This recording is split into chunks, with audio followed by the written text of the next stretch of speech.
Hello, my name is Barbara Colm, and I have the pleasure and the privilege to run the second last event of the Tour de Raison that the Ayn Rand Center in Romania has set up, and under the leadership of Mariela Pescu, who really did a wonderful job by organizing 3 days of debates.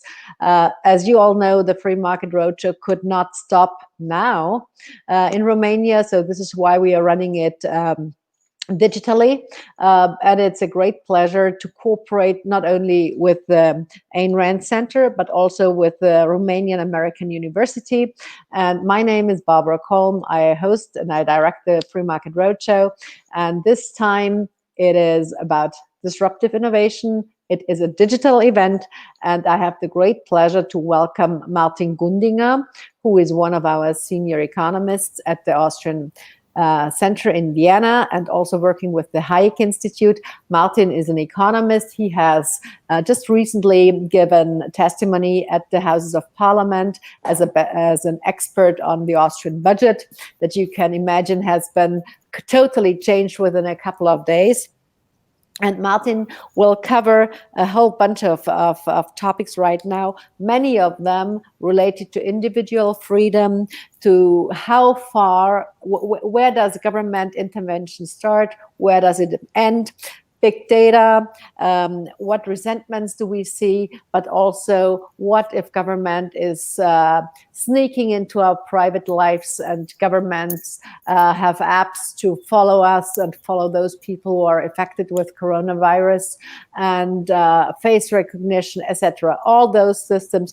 Martin will discuss that. As a young individual, he probably has a total different approach than many of the people who are elder and who are not so much familiar with technology, and what technology, if not used in the right way, can do. So without further ado, I'd like to hand over to Martin. Martin, the floor is yours. Thank you, Barbara. It's a pleasure to have the opportunity to speak here. And thank you also to Mirella for setting up the event. It's great.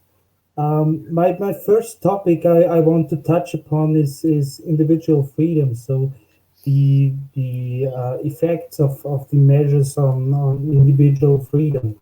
Of course, what we are seeing now is that individual freedoms are restricted in almost all countries all over the world.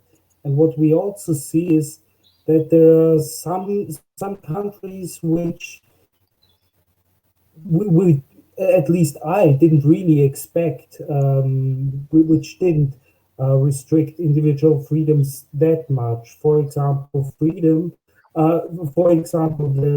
freedom intervention in Sweden is an exception, and I think it's pretty remarkable that socialists tend to not restrict freedoms as much as at least proclaimed liberals do. The people were made dependent on the state by these measures, and it and they are now dependent for the state to help them because they are not allowed to work. And the question now is, will they find a way back to being at least mostly independent from the state again? And I think that's a huge issue we will be dealing with in the next few years. Also, the people are demanding from the governments that they should provide them with a sense of security, with safety, and the governments, of course, are happy to do that. But they, in exchange, they want our liberties. They are taking some of our basic liberties. And one area we are seeing that is with all the apps, with all the facial recognition, which is now going on, facial recognition. Also,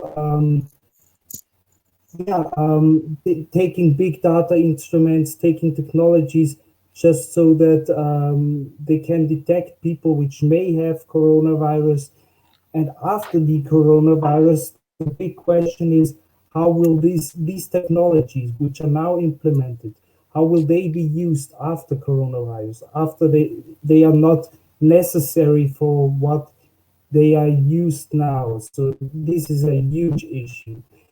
Another huge issue is the data centralization, which is taking place. There are tendencies that data is centralized more and more, and this is not just an issue because governments are getting more and more power over people.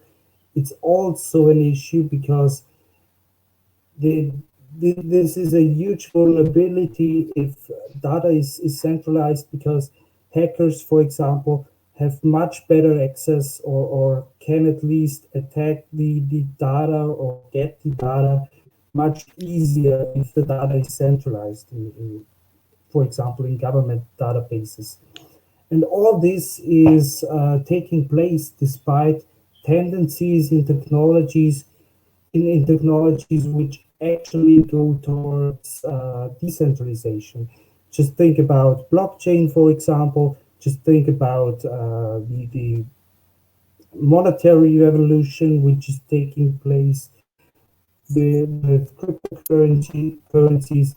Just think about decentralized web, which is also a topic which was big a few years or even a few months ago. So how will this turn out? I'm unfortunately not sure because what's now taking place could easily also lead to a reversal of all these decentralization tendencies of the last few years. It really depends. And what's also really dangerous is that these measures, which are now which were implemented now, could be used as a basis for totalitarian systems, and this is why their implementation is very risky. Um, the question now is, will these measures only be temporary, or are they here to stay? And my fear is that, at least for the most part, they are here to stay, as government measures are only very seldom temporary. And that's also, for example, what Milton Friedman said about government programs. Um, but still, the fight for the abolishment of these measures is crucial, even though I fear that this is a losing battle. As most people are unfortunately okay with giving up their freedom to gain safety in effect, or at least the illusion of safety. But still, it is, as I said, a battle that has to be fought. But at the same time, I think it's crucial that we educate people on what they can do individually to protect their liberties or make it harder for governments, at least, to restrict them. And there are many possible countermeasures. One, for example, is use proxies, use encryption tools wherever possible, and this is probably the most important piece of advice I can give. Be careful with which data you provide in every instance, because if data is published, it is here to stay. You won't get rid of data in most cases. And all these countermeasures, don't just use them for stuff which might be problematic considering the law, but for everything you do. You're not only helping yourself by doing that, but all the people you are in contact as well. This I I would say this concludes my first part on individual liberties, and let me now go a little bit into globalization. Um, of course, what we saw in the last few weeks is that global supply chains have completely broken down, and there's a strong push from politicians to bring back core industries to the countries, because they saw now that in times of crisis it is very it's not easy to get products they need, for example, medical products in the countries because all the borders closed. So, of course, politicians now want to get the core industries back. The question is, how will they make this this happen? And I fear that it's possibly via protectionist measures, duties, because this tends to be the easiest route in the short term and also the easiest route for politicians. The other route, of course, and the route I would prefer, is just lower taxes, lower regulation, so that industries come back, because it's pretty cheap to produce in this country. But unfortunately, I doubt this will happen, at least in the next few years. I think there may be a chance that this will happen after countries see that their protectionist measures reduces the wealth in all countries, and of course also in their own. Maybe this will lead them to rethink the policies. But for the next few years, I fear that this is not going to happen. Of course, the protectionist policies also have a strong potential for increasing tensions between countries. And keep in mind the statement, which is often said as the outset, when goods don't cross borders, soldiers will. And of course, I think it is pretty logical that there is a possibility for a war in the coming years because of that.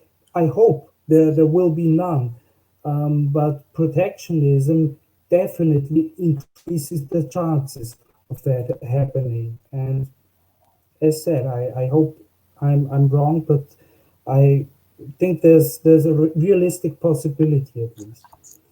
The last point, Barbara. No, no, go ahead.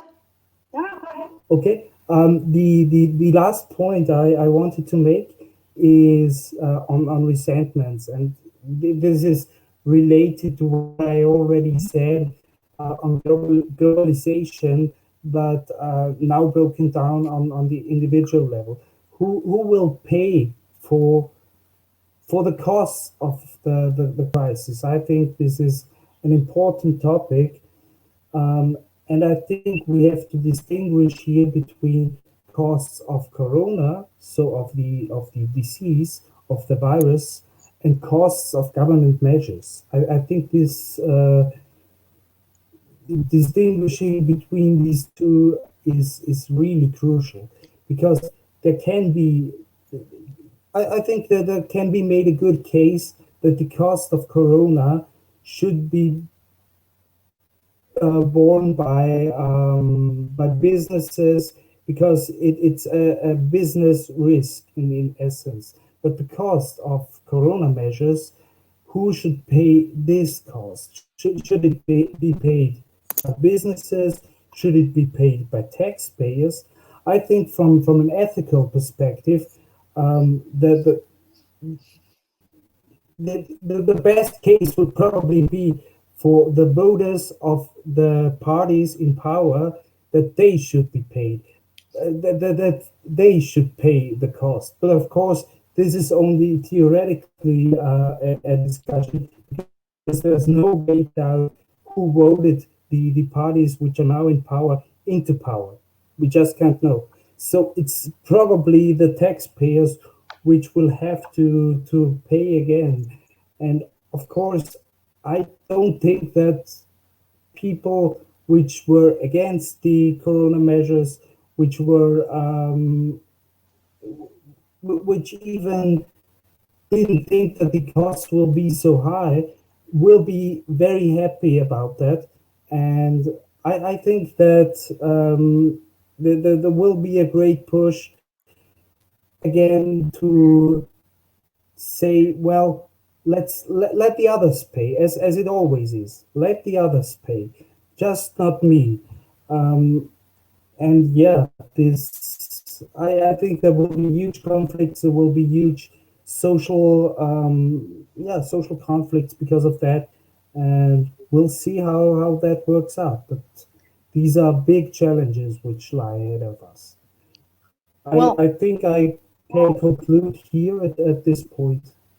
Well, thank you, Martin. I think you put up a couple of very important points that are important to individuals who love freedom and who want to be responsible and self-responsible.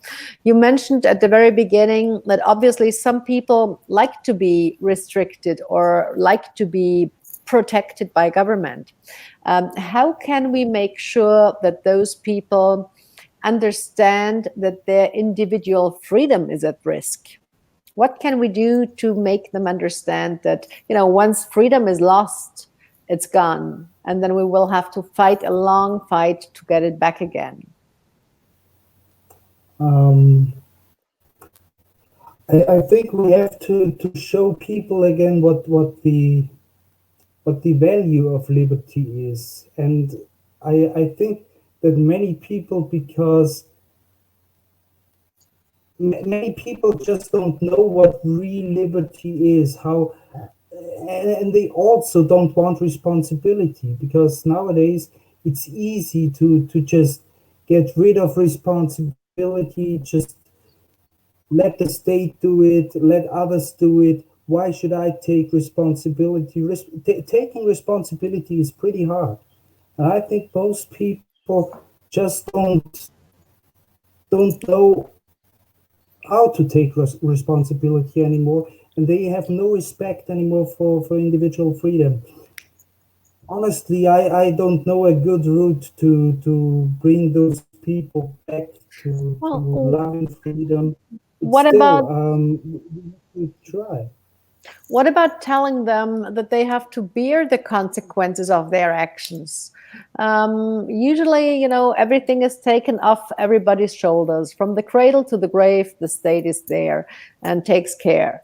Well, I would argue, and I hope you agree with me, that we need to help those who cannot help themselves. I think that's definitely a task of our society or of us as individuals. But Of course. in generally, you must not put it as bluntly and say, "Hey, let the state do it." Um, we have our own minds, we have our own hearts and souls and intelligence that we can handle things and solve problems. Why has Of this become course. so evident at this specific crisis that people just rely on government? Do you have an idea why we delegate responsibility? Well, it's easy. It's just easy. And nowadays, I think people love to take the easy route. People just don't they just why should they take risk? Why should they take the hard route if other people provide them the easy route? There's no real benefit, or at least people don't see the real benefit of taking the hard route anymore. It's I think it has to do with taxes, of course. It has to do with that there's this whole redistribution scheme we have, not just regarding money, but redistributing everything. I think that because of that, it just don't really pays off anymore to take the hard route, to really push yourself. Well, we talked about taxes with Michael Yeager 2 sessions before. I would not like to dig into that too much right now. But you mentioned one thing, one of my favorite social philosophers, namely Frédéric Bastiat, the Frenchman who actually said, when goods cross borders, weapons won't.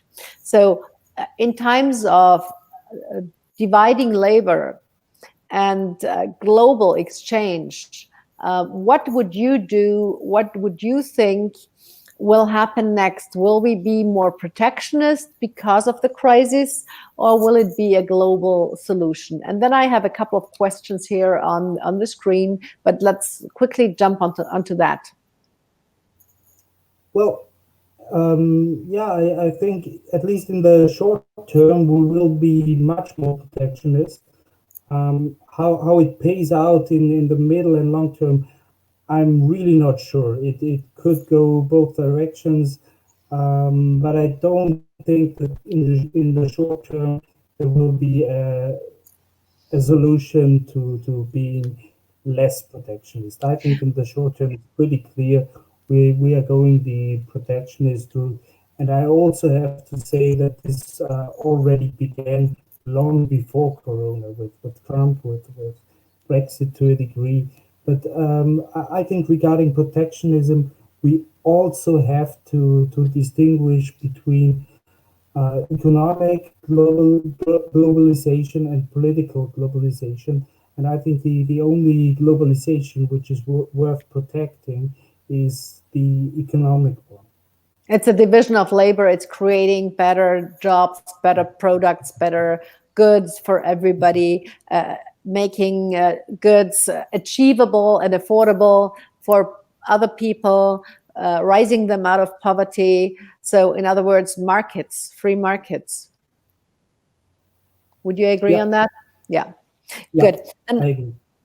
let me just come back to the issue of big data.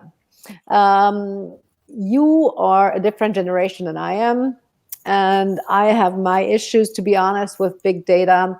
And you mentioned very clearly that certain apps that are provided by governments or facial recognition, etc., are something that you probably do not like. But you are one of those generations that grew up with Facebook, with all the new modern tools, with everything. Where is this resentment? Where is the up and the downside? Could you just elaborate for 1-2 minutes on that again before we close down? Of course. Well, personally, I'm not a social media guy, not at all. I don't have Facebook. I don't have Twitter. I don't have Instagram, not at all. Why don't I have that? Well, because I'm very careful about my data. I really don't like to be online too much. I think you really have to think very carefully about which data you publish about yourself, which data goes on the internet. The reason I'm so careful is because I know what can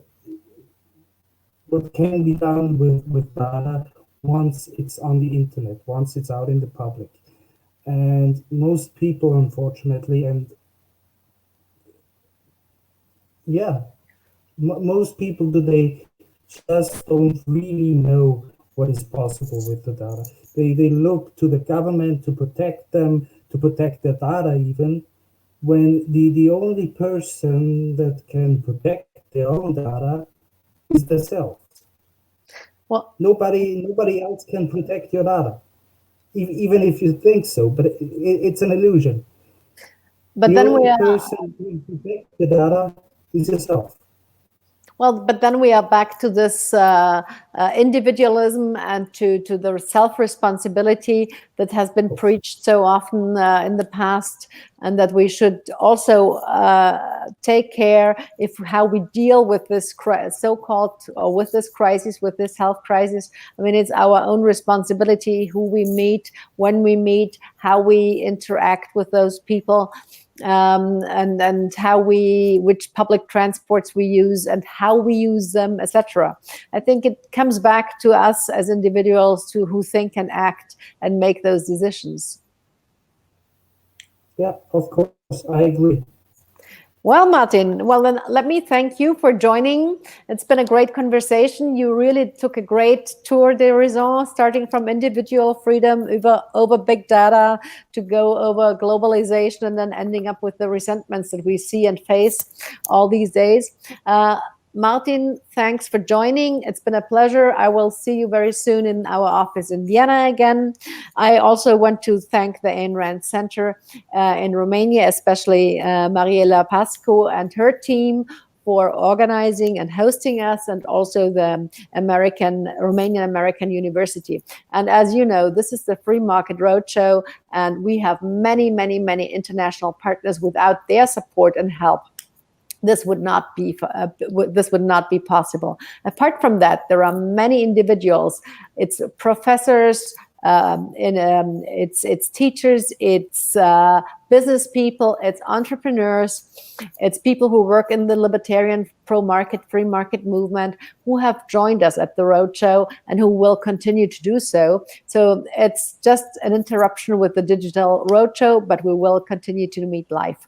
And the next session will start at 4 o'clock. We will discuss the euro and the monetary system with Thomas Bachheimer. Stay tuned. I will be back at 4 o'clock. See you soon. Thank you.